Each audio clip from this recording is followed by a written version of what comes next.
पिछले पार्ट में हमने देखा था कि मुयान ने अब बाओ को सब कुछ सच बता दिया था, क्योंकि उसे भी अब इंफॉर्मेशन निकलवानी है। इसके लिए उसे सच बताना ही था। वो बताता है कि उसे किस किस के बारे में जानना है। अब बाओ सबके बारे में बताती है और फिर कहती है कि देखो, तुम किसी से भी लेकिन हैंगिंग माउंटेन से पंगा मत लेना। लेकिन इस बात से मुयान के चेहरे पर स्माइल और गुस्सा दोनों था, क्योंकि उसका जो असली टारगेट तो हैंगिंग माउंटेन ही है।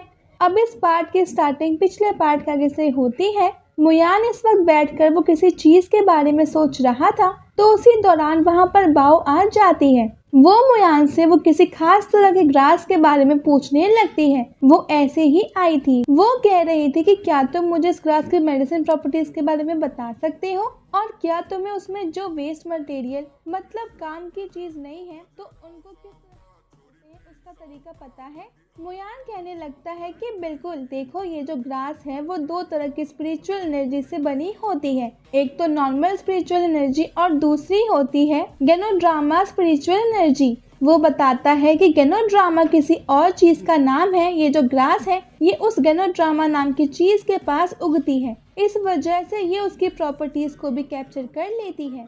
मुयान कह रहा था कि इसे हटाना आसान है, हम लिंगशी नाम की हर्ब के साथ रिफाइन करना पड़ता है। अब मुयान की बातों से बाओ इम्प्रेस थी और फिर वो पूछने लगती है कि 8 स्टार फ्रूट की टॉक्सिसिटी को कैसे कम किया जा सकता है, और साथ ही अगर उसकी मेडिसिन प्रॉपर्टीज को भी हटाना हो तो हमें क्या करना चाहिए। इस पर मुयान कहता है कि कुछ नहीं, बस तुम्हें एल्केमी की हेल्प लेनी होगी। जब तुम फर्नेस में उसे चीज को डालोगी तो तुम्हें उसका जो कलर है वो मेंटेन कर रखना होगा। ज्यादा हीट से वो ब्लास्ट भी हो सकता है। ये बहुत आसान है अगर तुम्हें इसके बारे में थोड़ा बहुत भी पता हो तो। अब ये सुनने के बाद बाओ कहने लगती है कि ये तो बहुत ही अच्छी बात है, मगर फिर मुयान कहता है कि देखो, मैं तुम्हें पहले ही बता चुका हूँ, तुम्हें मुझ पर डाउट करने की जरूरत नहीं है। मैं एल्केमी और मेडिसिन बनाने में बहुत ज्यादा माहिर हूँ। मैं उन लोगों को आराम से संभाल सकता हूँ। अब बाओ कहने लगती है कि देखो, ऐसा नहीं है कि मैं तुम पर शक कर रही हूँ, लेकिन ये कंपटीशन इतना आसान नहीं होगा। इस वजह से मैं देखना कैपेबल होगी कि नहीं। अब मुयान कहता है कि मैं कैपेबल हूँ और ये बात मैं तुम्हें गारंटी से बता सकता हूँ। इसके बाद बाओ कहने लगती है कि ठीक है, वैसे दरअसल असली कारण तो ये था कि देखो, मैं तियानबाओ आइलैंड से हूँ और हमें हर जगह की ज्यादातर न्यूज पता होती है, लेकिन आज तक मैंने तुम्हारा नाम नहीं सुना था। ये तो अभी अभी तुम्हारा नाम फेमस हुआ है, इस वजह से मैंने उसे सुना। अब यहाँ पर वो किसी 2 और लोगों का नाम ले रही थी और कह रही थी कि क्या तुम उन्हें जानते हो। तो इस पर मुयान कहता है कि मैं उन्हें कैसे भूल सकता हूँ। मैं तो होप करता हूँ कि वो लोग बिल्कुल ठीक हो और जल्द से जल्द मैं उनसे मिल सकूँ।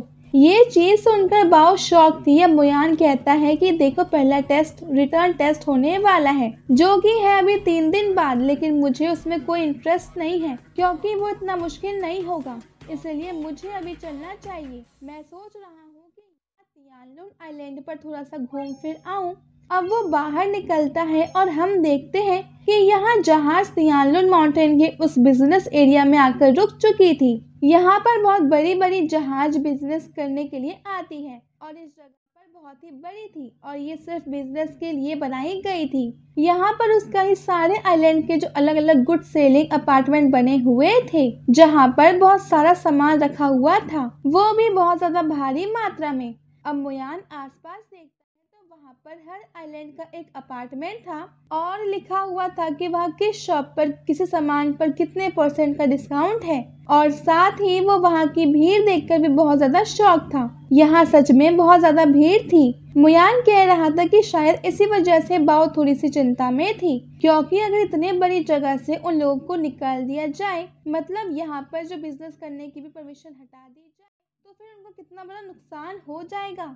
हम देखते हैं कि जब मुयान आगे बढ़ रहा था तभी वो सामने एक दुकान पर, मतलब दुकान नहीं मगर वो जो शॉप है, उस शॉप का जो ऑनर था वो एक लड़के को धक्का मारकर अपनी शॉप से निकाल रहा था।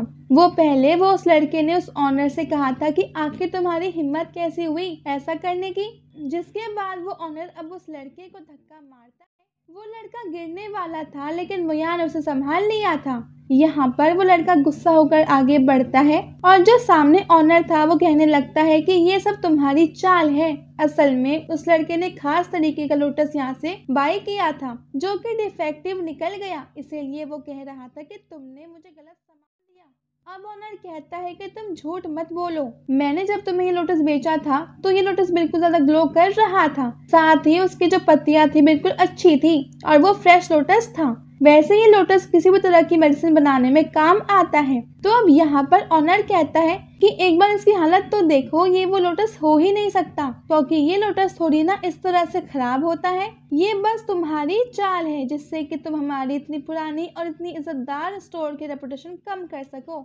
लेकिन इतना कहकर वो उस लड़के को भी धक्का देकर पीछे को कर देता है। अब उस लड़के को गुस्सा आता है, वो चिल्लाकर कहता है कि झूठ तुम कह रहे हो, मैं नहीं, क्योंकि जब तुमने ये मुझे लोटस दिया था तब तो ये अच्छी कंडीशन में था और मैं तो ये बात भी मानता हूँ कि ये लोटस खराब नहीं होता, लेकिन तुमने ये मुझे दिया और उसके जस्ट बाद ही इसने पहले तो अपना जो कलर है उसको बदलना चालू वो किया और उसके बाद धीरे धीरे मुरझाने और सूखने लगा। मैं जानता हूँ कि तुमने भी किसी तरह के जादू का यूज किया था इसे बदलने के लिए, जिससे कि तुम एक्स्ट्रा पैसे कमा सको और तुम बस खराब चीजों को असली बताकर बेचते हो।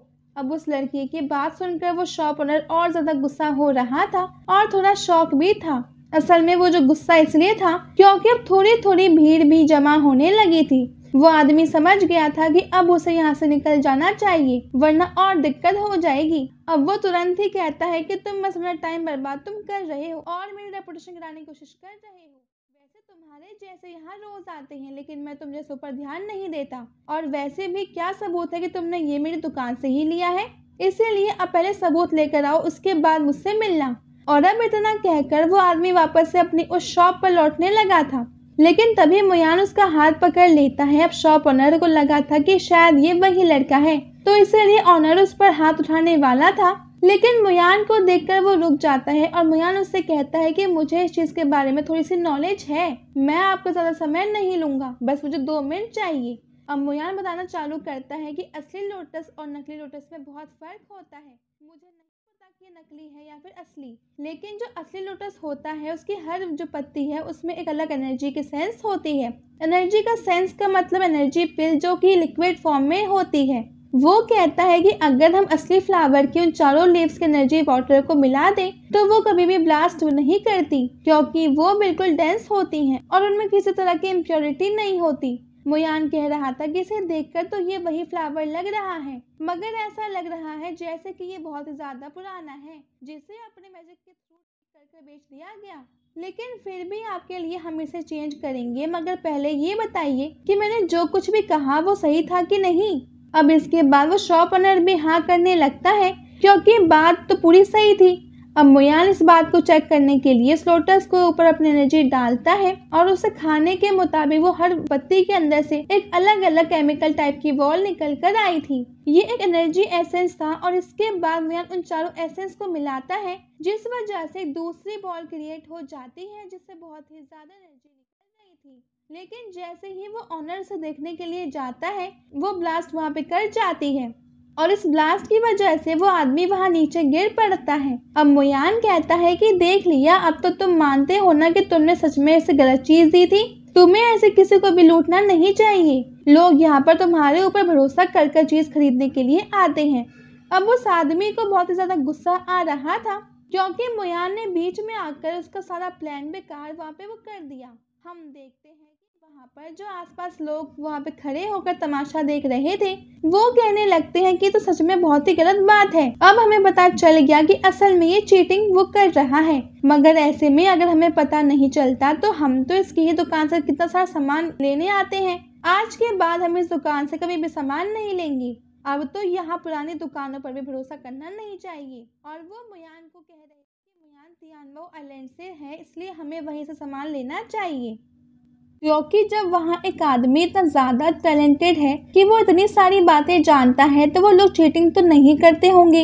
वैसे उन्हें ये भी डाउट था कि शायद इस शॉप के ओनर ने चीटिंग की होगी, लेकिन इसे नॉलेज नहीं है इसलिए इसने ऐसी चीज दे दी। इस वजह से वो बहुत ज्यादा डिसअपॉइंटेड हुए थे। वो कह रहे कहते कि जब इसे पता ही नहीं है तो सामान बेचेगा कैसे। यहाँ पर जिस लड़के का वो फ्लावर खराब हुआ था वो जानता था कि आदमी उसे लूटने की कोशिश कर रहा है और पैसों के लिए उसने ऐसा किया है। अब इस वजह से वो सामने पहले तो लोटस को फेंकता है और कहता है कि पैसों के लिए तुम ये सब क्यों कर रहे थे, लेकिन आज के बाद अब हम तुम्हारी शॉप पर कदम नहीं रखेंगे। और इसके बाद अब वो लड़का वहाँ से चला जाता है और मुयान भी वहाँ उसी के पीछे जाने लगता है। असल में मुयान बस उस डायरेक्शन में जा रहा था। अब वो वहाँ से जाने लगा था तो वो लड़का उसे देखता है और रोक लेता है। वो कह रहा था कि ब्रदर मुझे तुम्हारा नाम नहीं पता, असल में मुझे तुमसे कुछ बात करनी है। अब मुयान कहता है कि मेरा नाम मुयान है, तुम भी मुझे मुयान कह सकते हो, वैसे बताओ तुम्हें क्या बात करनी है। वो लड़का कहने लगा था कि मैं जो चीज़ खरीद रहा था मुझे उससे कॉम्बिनेशन की बात मुझे करनी थी। अब मुयान कहता है कि हाँ मैंने देखा कि तुम उस फ्लावर को तुम खरीद रहे थे, मतलब जो कलर चेंजिंग हमने देखा ना अभी वो उसकी बात वो कर रहा था, क्योंकि आजकल ऐसे ही कोई इस फ्लावर को नहीं खरीदता है। ये सुनकर वो लड़का शॉक था। वो कहता है कि अरे तुम्हें ये सब कैसे पता है। हम देखते हैं कि यहाँ पर मुयान मुझसे पूछ रहा था कि आखिर तुम उस चीज़ को क्यों बाय कर रहे थे, तुम मुझसे किस तरह की दवाई बनाना चाहते हो। तो इस चीज़ पर वो कहने लगता है कि तुम मजाक मत करो, सिर्फ यही कि नहीं बल्कि पूरे 72 आइलैंड के लोग जानते हैं कि मैं कल्टीवेशन नहीं कर सकता और ना जाने ऐसा क्यों है, पर ये दिक्कत मेरे साथ बचपन से ही है। अब मुयान कहता है कि अच्छा तो ऐसी बात है। मुयान भी शॉक था, उसे तो अभी कुछ भी समझ में नहीं आया था, लेकिन फिर वो उसके कंधे पर हाथ रखता है। मुयान ने अपनी पावर को सहन कर लिया था कि दिक्कत क्या है। मुयान अब उस लड़के से पूछता है कि क्या तुम्हारे एसेंसर हेवन और अर्थ की पावर को हिलाने की शक्ति रखते थे और तुम फिर भी कल्टीवेशन नहीं कर पा रहे हो। ये बात सुनकर वो लड़का कुछ ज्यादा ही शॉक हो गया था। वो पूछता है कि ये सब तुम्हें कैसे पता। लेकिन इसी के बाद ये पार्ट यहीं पे खत्म हो जाता है। अब अगर आपको वीडियो अच्छी लगी तो लाइक कर दीजिएगा और सबसे कर लेना। अब मिलते हैं आप सब वीडियो, तब तक के लिए बाय बाय, टेक केयर।